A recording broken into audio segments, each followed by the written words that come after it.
Friends, स्वागत है आपका नेक्स्ट टीचर प्लेटफॉर्म पर। आशा करती हूँ आप सभी अच्छे होंगे और अपनी तैयारी अच्छे से कर रहे होंगे।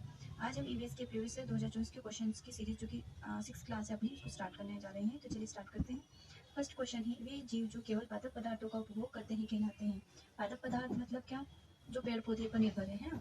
तो क्या कहलाएंगे वो? शाकाहारी, फ्रूगीवोर, सर्वाहारी या कीट। तो जो केवल पेड़ पौधे या फलों पर निर्भर होते हैं उन्हें शाकाहारी कहते हैं। ठीक है। सर्वाहारी उन लोगों से होते हैं जो मांस और पेड़ पौधे दोनों पर निर्भर होते हैं, यानी दोनों चीज़ें यूज़ करते हैं, खाते हैं। ठीक है, हमारा आंसर हो जाएगा शाकाहारी, जो केवल पादप पदार्थों को उपभोग करते हैं, शाकाहारी कहलाते हैं। नेक्स्ट क्वेश्चन है, वे जंतु एवं पौधे सर्वाधिक किसमें सुरक्षित होते हैं? चिड़ियाघर में, अभ्यारण्य में, वनस्पति उद्यान में या राष्ट्रीय उद्यान में? तो हमारा आंसर हो जाएगा राष्ट्रीय उद्यान। अगर केवल जंतु आता है तो हमारा उत्तर अभ्यारण्य हो जाता है, लेकिन जंतु और पेड़ पौधे दोनों ही पूछे हैं तो राष्ट्रीय उद्यान में सर्वाधिक सुरक्षित रहते हैं। आपके लिए क्वेश्चन है, बताइए भारत का पहला राष्ट्रीय उद्यान कौन सा है? ठीक, नेक्स्ट क्वेश्चन, सूर्य के प्रकाश में कौन सा रंग नहीं होता? आसमानी, बैंगनी, सफेद, हरा। देखो, सूर्य के प्रकाश में बहुत सारे रंग होते हैं, लेकिन जो मुख्य रंग, जो प्राथमिक रंग बताए गए हैं, आपने सुना ही होगा विपग्योर, है ना। विपग्योर की सुना होगा या फिर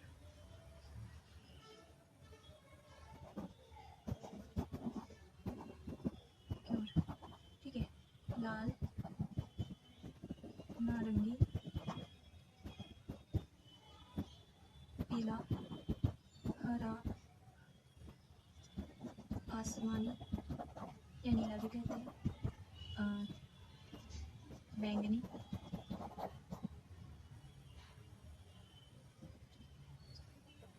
इंडिगो बैंगनी, और ये हो जाएगा वॉयलेट बैंगनी। ये है जामुनी, ये क्या हो जाएगा? ये हो जाएगा जामुनी, पर्पल जिसको बोलते हैं ना, हिंदी में जानी, हर्पी, लाला। ठीक है, क्यों? इसमें सारे रंग आ जाता है, आसमानी आ जाता है, बैंगनी आ जाता है, हरा आ जाता है, लेकिन सफ़ेद रंग नहीं आता, है ना। इन सबको मिलाकर ही सफ़ेद रंग बनता है, लेकिन सूर्य के प्रकाश में सफ़ेद रंग नहीं होता। ठीक, नेक्स्ट क्वेश्चन है, पर्यावरण संरक्षण अधिनियम 1986 की तारीख को लागू किया था। पर्यावरण संरक्षण अधिनियम की बात करते हैं तो ये कब, किस तारीख को लागू हुआ था? 22 नवंबर, 19 नवंबर, 15 नवंबर या 1 दिसंबर? तो ये लागू हुआ था 19 नवंबर को, है ना। 19 नवंबर को ये लागू हुआ था। पर्यावरण संरक्षण अधिनियम की बात करते हैं तो इसका जो अंतिम संशोधन भी हुआ था ना, अंतिम उसका 1991 इसका लास्ट संशोधन, अंतिम संशोधन हुआ था। इसमें कितने, 4 तो अध्याय हैं। क्या है? 4 अध्याय हैं और 26 धाराएं हैं, है ना। कितनी धाराएं हैं? 26 धाराएं हैं, 4 अध्याय और 26 धाराएं हैं। और एक कौन से आर्टिकल में आता है? ये आर्टिकल में आता है 253। ठीक है, कौन सा आर्टिकल में? 253 आर्टिकल में। उसके अलावा जैव चिकित्सा अपशिष्ट की बात करते हैं। जैव चिकित्सा अपशिष्ट, जैव चिकित्सा अपशिष्ट की बात करते तो ये अधिनियम कब आया था? 1998 में। खतरनाक अपशिष्ट की बात करते हैं, खतरनाक अपशिष्ट ये कब लागू हुआ था? ये कब आया था? 1989 में खतरनाक अपशिष्ट आया था। और ई अपशिष्ट की बात करते हैं तो ई अपशिष्ट कब आया था? ई अपशिष्ट आया था 2011 में। ठीक है, नेक्स्ट क्वेश्चन है, अन्वेषण के माध्यम से बच्चों को ईवीएस सीखने के लिए काफ़ी जगह मिलती है। यह इंगित करता है कि पर्यावरण अध्ययन याद करके सीखा जाता है, पर्यावरण अध्ययन सूचनाओं के द्वारा सीखा जाता है, पर्यावरण अध्ययन बाल केंद्रित है या पर्यावरण अध्ययन शिक्षक केंद्रित है।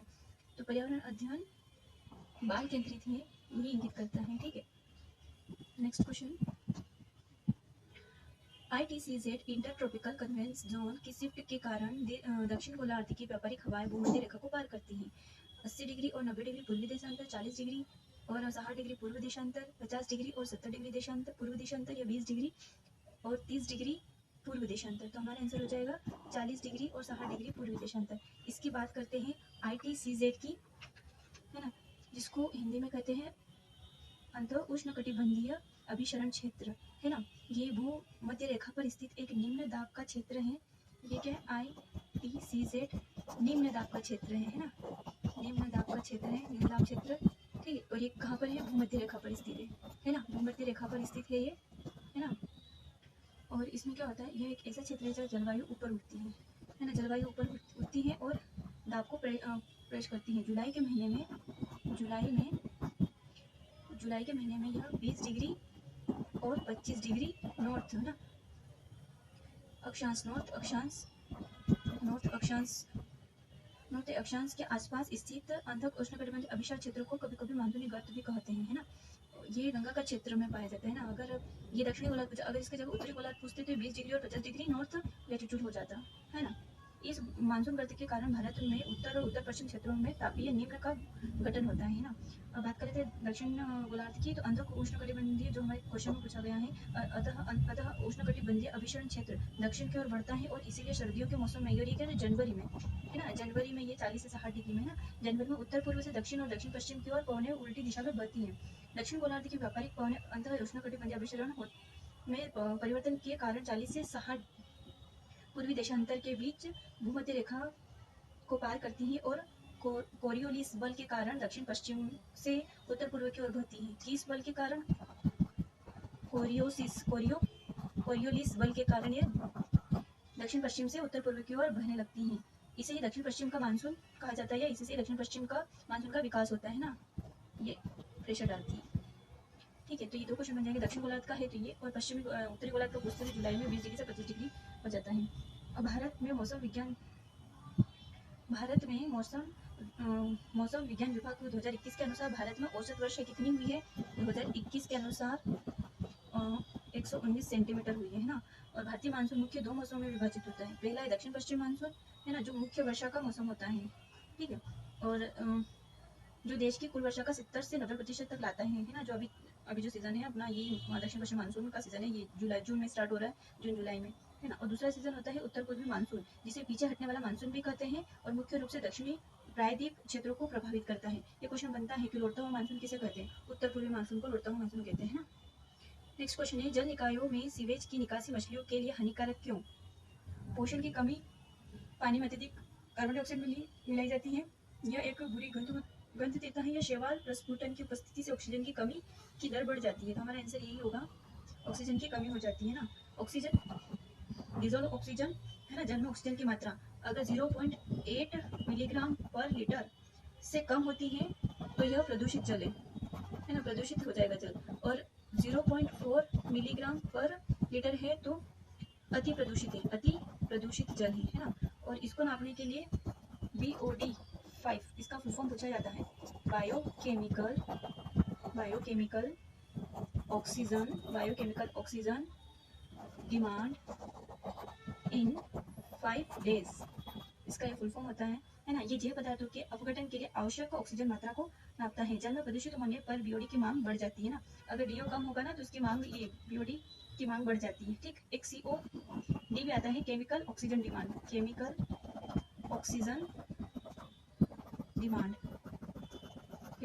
डिमांड, ये कार्बनिक और अकार्बनिक पदार्थों के अपघटन के लिए आवश्यक मात्रा की मांग रखता है ना। नेक्स्ट क्वेश्चन, भारत के प्रति व्यक्ति पानी की उपलब्धता क्यों कम हो रही है? जनसंख्या की वृद्धि के कारण, जनसंख्या की कमी के कारण, प्रदूषण की कमी के कारण, वर्षा जल के कम उपयोग के कारण। तो आंसर हो जाएगा हमारा, भारत में प्रति व्यक्ति पानी की उपलब्धता क्यों कम हो रही है? क्योंकि जनसंख्या की वृद्धि हो रही है ना। नेक्स्ट क्वेश्चन, ऐसे क्षेत्र जहां जानवरों को और उनके आवास के लिए किसी भी गड़बड़ी से बचाया जा सकता है। देखिए, केवल जानवरों की बात हुई है ना। तो राष्ट्रीय उद्यान, प्रोजेक्ट टाइगर, जैव आरक्षण या वन्य जीव अभ्यारण्य, ये वन्य जीव अभ्यारण्य ही इसका आंसर होगा। नेक्स्ट क्वेश्चन है, बरगद के पेड़ को सहारा देने वाली लटकती संरचना क्या कहते हैं? रोप रूट, स्लिट रूट, यूमेटोफोरस या हेयर रूट? तो देखो, रूट हेयर तो क्या होता है? रूट हेयर का काम होता है, रूट हेयर, चलिए पहले इसका आंसर देख लेते हैं। जो बरगद के पेड़ को सहारा देती है ना, वो जड़ी होती है प्रोप रूट है ना। प्रोप रूट को और क्या कहा जाता है? स्तंभ मूल कहा जाता है। क्या कहा जाए? स्तंभ मूल है ना, स्तंभ मूल कहा जाता है। आज ना बहुत बारिश हुई है और अभी भी बारिश जैसा माहौल हो रहा है, लाइट भी बंद है, बड़ी मुश्किल हो रही है वीडियो शूट करने में, बट हमारा काम नहीं रुकना चाहिए है ना। बरगद के पेड़ को सहारा देने वाली क्या कहते हैं इनको? प्रोप रूट या स्तंभ मूल कहते हैं, है ना।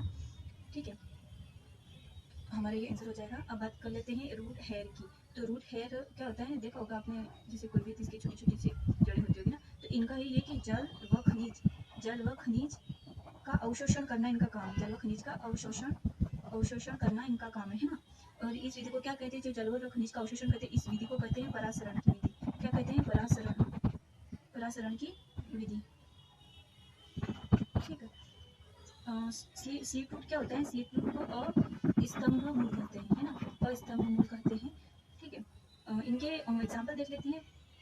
क्रॉप रूट के एग्जाम्पल है पीपल, बरगद और रबर। ये 3 एग्जाम्पल बहुत इंपॉर्टेंट है, ध्यान में रखना इनको। और सीड फ्रूट के एग्जाम्पल देख लेते हैं तो गन्ना, बांस और मक्का, ये सीड फ्रूट के एग्जाम्पल है। ठीक, नेक्स्ट क्वेश्चन, अचार के मोटे तौर पर देश श्रेणी में वर्गीकृत किया जाता है। कितने तरीके से अचार को वर्गीकृत किया जा सकता है? 1, 2, 3 या 4। तो अचार को 2 तरीके से वर्गीकृत किया जा सकता है ना। कौन कौन से 2 प्रकार हो सकते हैं अचार के? मतलब अचार के प्रकार नहीं कह सकते, अचार को सुरक्षित, मतलब एक होता है बिना खमीर वाला अचार, है ना। ठीक है, अच्छा, अचार को मोटे तौर पर 2 श्रेणी में वर्गीकृत किया जा सकता है, तो बिना खमीर वाला और एक खमीर वाला, है ना। नॉन फर्मेंटेड और फर्मेंटेड 2 तरह के होते हैं। ठीक है, जो अचार बिना खमीर वाले अचार सिरके और नमक के 2 तरीके होते हैं। कौन सा होते हैं? बिना खमीर वाला, बिना खमीर मतलब नॉन फर्मेंटेड, है ना। इसके क्या है उदाहरण? एक तो सिरके वाला होता है, सिरके वाला अचार, है ना, जिसमें क्या होता है कि ये अचार सब्जियों को सिरके, नमक और कभी कभी चीनी में डुबाकर बनाए जाते हैं, जिससे एक अलग स्वाद और बनावट विकसित होती है ना। और एक होता है नमक स्टोक अचार, इसमें एक और होता है नमक स्टोक अचार, है ना। ये इसमें क्या होता है कि जो अचारों को सात्विक नमक के पानी में डुबोकर संरक्षित किया जाता है ना, जिसमें करीब 16% तक नमक हो सकता है ना। अब आते हैं खमीर वाले फर्मेंटेड अचार, है ना। खमीर वाले अचार, उसमें क्या होता है, खट्टे किण्वित अचार होते हैं। क्या होते हैं? एक तो होते हैं खट्टे किण्वित अचार, एक कौन से तरह के होते हैं? श्योर फर्मेंटेड पिकल, है ना। और दूसरे होते हैं मीठे किण्वित अचार।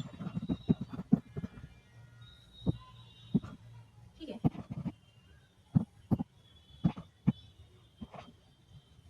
आज समझ में आया होगा ना। अचार के 2 वर्गीकरण, एक खमीर बिना खमीर वाला नॉन फर्मेंटेड और एक खमीर वाला फर्मेंटेड। इसमें भी 2 है, सिरके वाला, नमक वाला और एक खट्टा और मीठा। ठीक है, नेक्स्ट क्वेश्चन है जल विद्युत संयंत्र।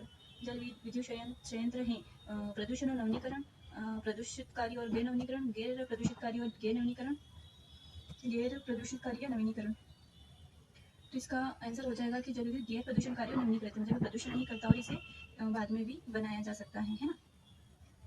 इसकी बात कर लेते हैं। तो जल विद्युत संयंत्र होता है एक ऐसा जल संयंत्र है जो जल की स्थितिज ऊर्जा को काय में बदलता है? ये बदलता है विद्युत ऊर्जा में। किसमें बदलता है? विद्युत ऊर्जा में बदलता है।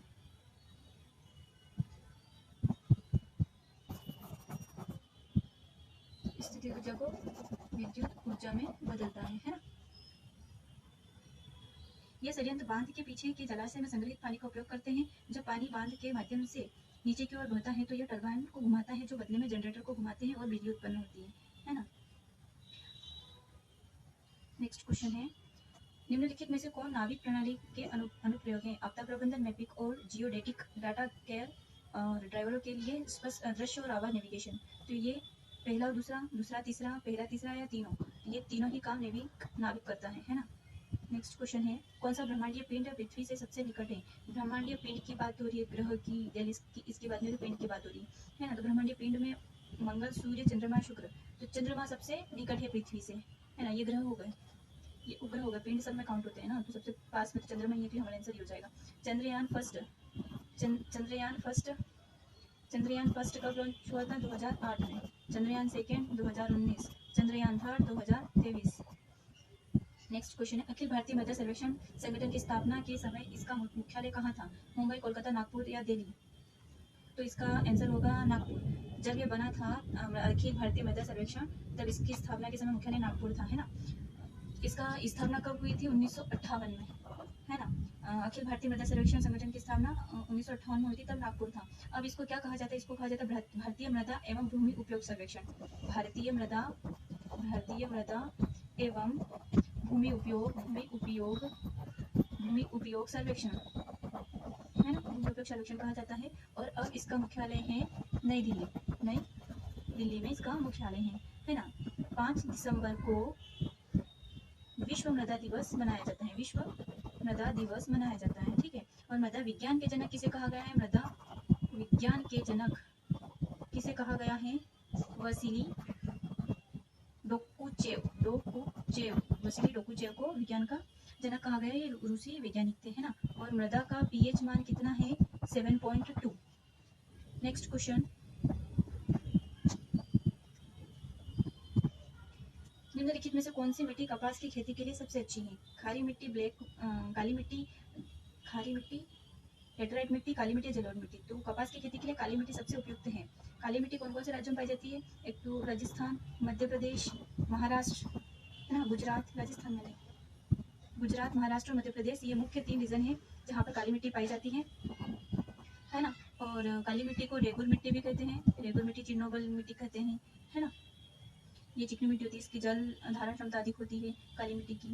नेक्स्ट क्वेश्चन, निम्नलिखित में से कौन सी मिट्टी गीली होने पर चिपचिपी हो जाती है? खारी मिट्टी, रेगिस्तानी मिट्टी, काली मिट्टी, जलोढ़ मिट्टी। तो चिपचिपी चिकनी होती है काली मिट्टी ही चिपचिपी और चिकनी होती है गीली होने पर।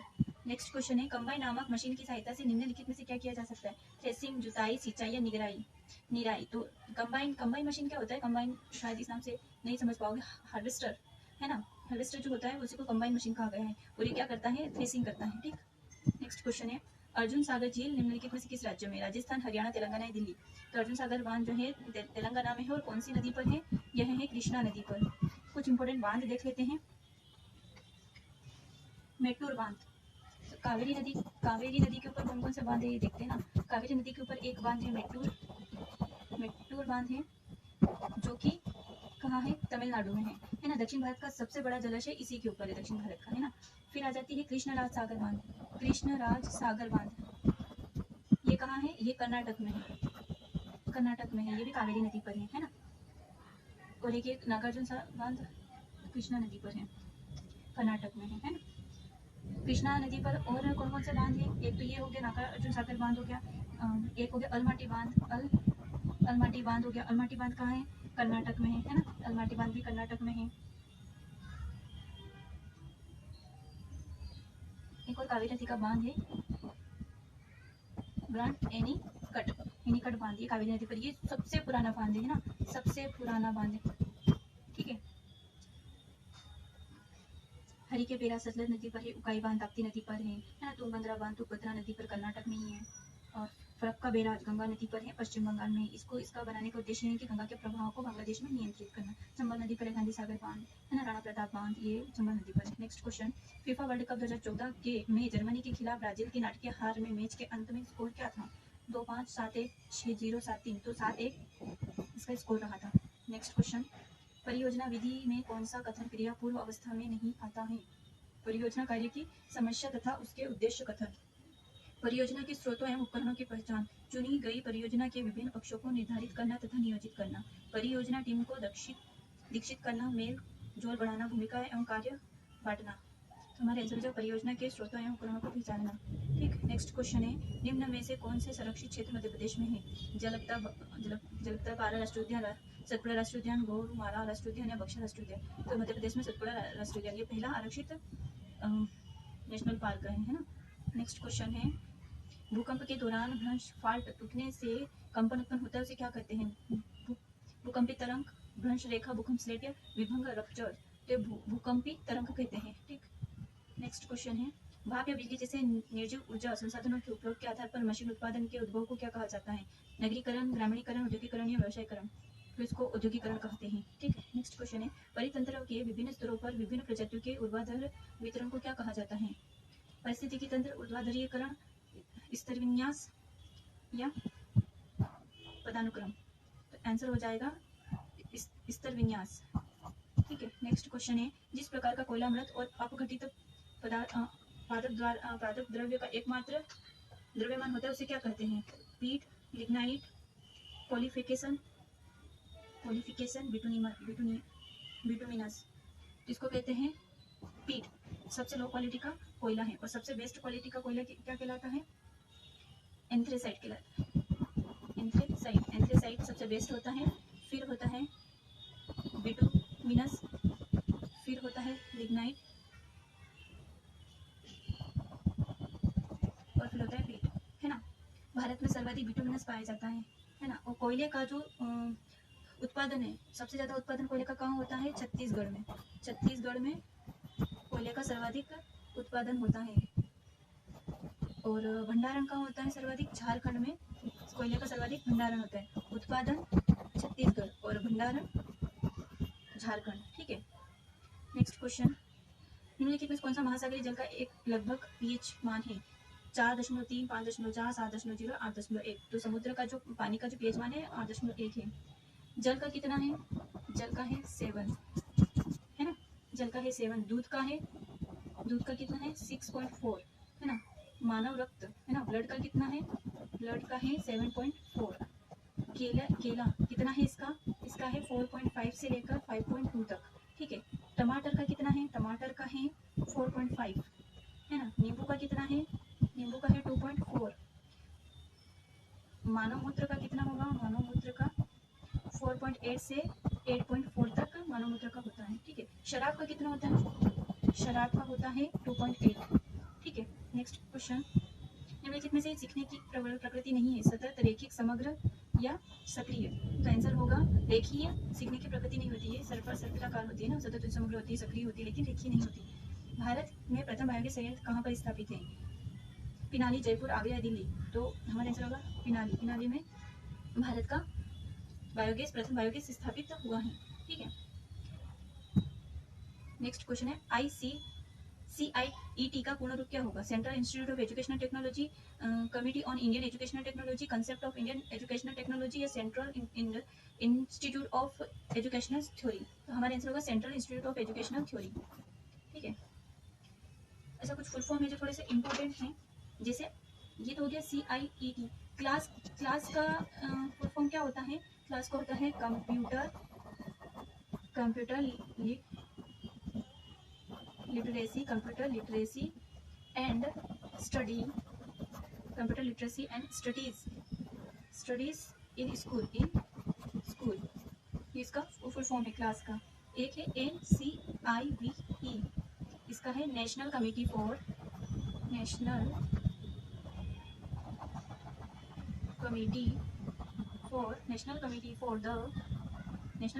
द वोकेशनल एजुकेशन, ठीक है। आई होप क्वेश्चन समझ में आया होगा। हमने जितने भी क्वेश्चन किए सभी 2024 के PYQ थे पर्यावरण के,